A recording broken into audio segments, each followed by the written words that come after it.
అందరికి నమస్తే. కొబ్బరికాయ పచ్చడి రుచిగా రావాలన్నా, త్వరగా పాడవకుండా ఉండాలన్నా ఒక చిన్న ట్రిక్ ఉంది. కాబట్టి వీడియోని చివరి వరకు చూడండి. మీకు ఈ రెసిపీ నచ్చినట్లయితే తప్పకుండా లైక్ చేయండి.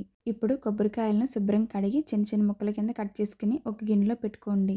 ముందుగా ఒక ప్యాన్లోని కొద్దిగా ఆయిల్ వేసుకోండి. ఆయిల్ కొంచెం హీటెక్కిన తర్వాత 2 టీ స్పూన్ ధనియాలు, 1/2 టీ స్పూన్ జీలకర్ర వేసుకొని లైట్గా వేగించుకోవాలి.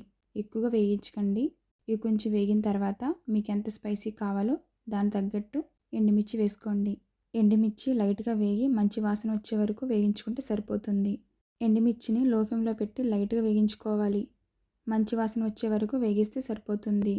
ఇప్పుడు ఈ వేగించిన వాటిని మిక్సీ జార్లో వేసి ముందుగా ఒకసారి మెత్తగా గ్రైండ్ చేసుకోవాలి. ఇలా ముందు గ్రైండ్ చేయడం వల్ల ధనియాలు, జీలకర్ర బాగా మెత్తగా అవుతాయి. ఇప్పుడు ఇందులో కొద్దిగా చింతపండు వేసుకోండి. ఇలా వేసుకున్న తర్వాత ఒకసారి గ్రైండ్ చేసుకోండి. అవసరమైతే ఇంకొకసారి గ్రైండ్ చేస్తే సరిపోతుంది.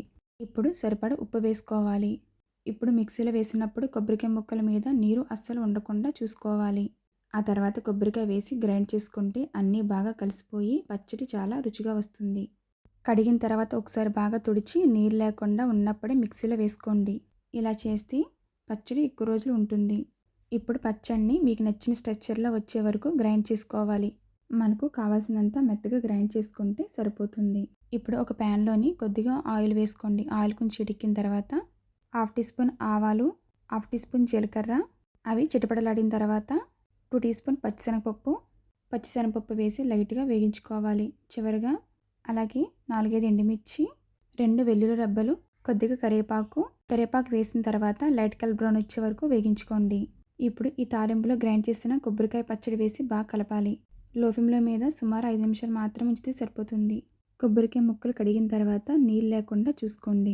ఇలా చేస్తే పచ్చడి త్వరగా పాడవదు. అంతే ఫ్రెండ్స్, ఎంతో రుచికరమైన కొబ్బరికాయ పచ్చడి రెడీ అయిపోయింది. వేడివేడి అన్నంలో పచ్చడి తింటే చాలా బాగుంటుంది.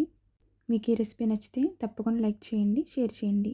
మీ ఫ్రెండ్స్కి షేర్ చేయండి. సబ్స్క్రైబ్ చేయడం మర్చిపోవద్దు.